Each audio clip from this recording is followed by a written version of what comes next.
भारत के इतिहास में कुछ शब्द केवल बोले नहीं जाते, वे जागृत करते हैं। और उन्हीं शब्दों में से एक है वंदे मातरम। आज इस राष्ट्रीय गीत को लगभग 150 वर्ष पूरे हो चुके हैं, लेकिन इसका महत्व सालों से नहीं मापा जाता। इसका महत्व उस चेतना से मापा जाता है जिसने भारत के व्यक्ति को नागरिक बनाया और नागरिक को देशभक्त।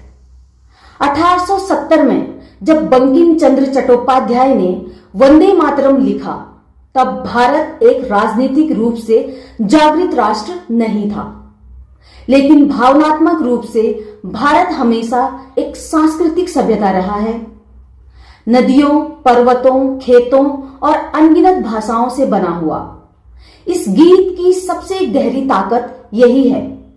यह मातृभूमि को एक जीवित सत्ता की तरह प्रस्तुत करता है, एक ऐसी सत्ता जो हमें सुरक्षा भी देती है और हमसे त्याग भी मांगती है। उस दौर में अंग्रेजों की सत्ता केवल प्रशासन में नहीं थी, वह लोगों के आत्मविश्वास में भी घुस चुकी थी।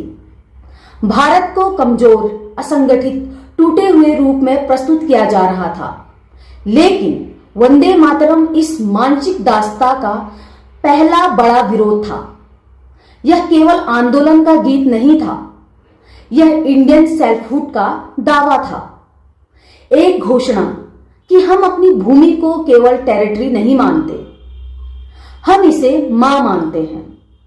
1905 के बंग भंग आंदोलन में यह गीत एक मसाल बन गया। अरविंदो ने कहा, Vande Mataram was the mantra of our freedom. सड़कें, सभाएं, आंदोलनों की भीड़, हर जगह एक ही स्वर बुलंद होता था।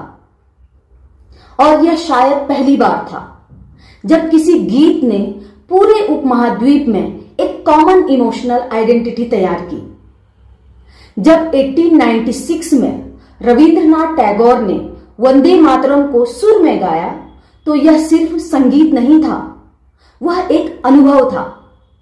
इस गीत में संस्कृति की शुद्धता, बंगाली संवेदना, भारतीय प्रकृति का सौंदर्य और आध्यात्मिक ऊर्जा सब एक साथ मिलकर एक नया सांस्कृतिक वाक्य बनाते हैं।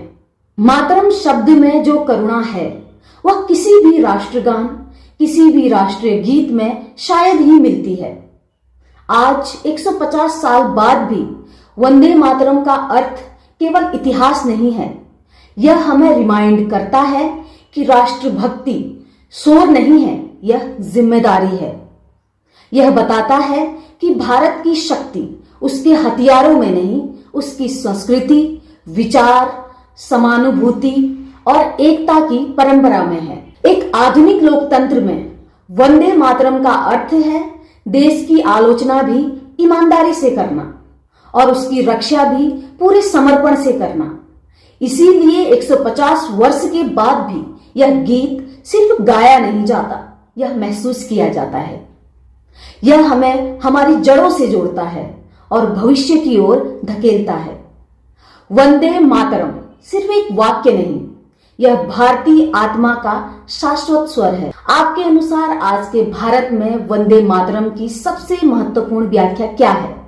अपने विचार कमेंट्स में जरूर लिखें।